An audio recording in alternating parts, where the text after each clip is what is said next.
તો જૂનાગઢના માણાવદરમાં થયેલ 9 લાખથી વધુની લૂંટનો મામલો. આ સમગ્ર મામલે પોલીસે ઊંડાણપૂર્વક તપાસ હાથ ધરતા ચોંકાવનારો ખુલાસો થયો.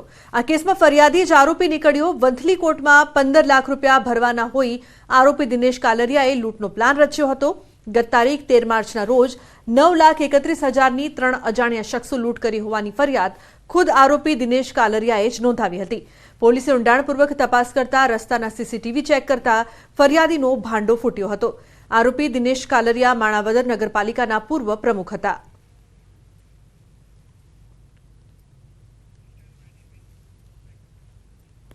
વડોદરાના સાવલી કનોડા રોડ પર ગંભીર અકસ્માત સર્જાયો છે. કનાડા પોઈચા રોડ પર ડમ્પરે બાઇક ચાલકને અડફેટે લેતા બાઇક ચાલકનું ઘટના સ્થળે મોત નીપજ્યું. ખેતરેથી બાઇક લઈ પરત ફરતા રાજેન્દ્ર પટેલ નામના ખેડૂતનું ઘટના સ્થળે મોત થયું છે. સાવલી પોલીસે મૃતદેહને પીએમ અર્થે ખસેડીને આગળની તપાસ હાથ ધરી હતી. ડમ્પર સાવલી પોલીસ સ્ટેશન લાવીને કાયદેસરની કાર્યવાહી હાથ ધરવામાં આવી હતી.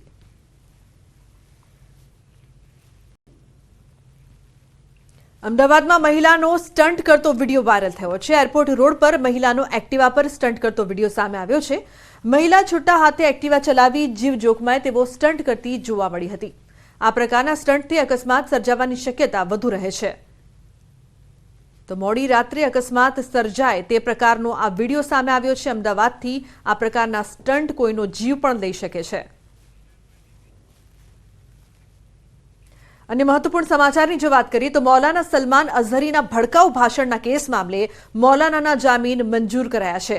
મોડાસા સેશન્સ કોર્ટે મૌલાનાના જામીન મંજૂર કરતા સાબરમતી જેલમાંથી સાંજ સુધીમાં મૌલાના બહાર આવી શકે છે. ભડકાઉ ભાષણને લઈને એટ્રોસિટી મામલે ફરિયાદ નોંધાઈ હતી. 5 દિવસના રિમાન્ડ બાદ મૌલાનાને કસ્ટડીમાં મોકલાયો હતો.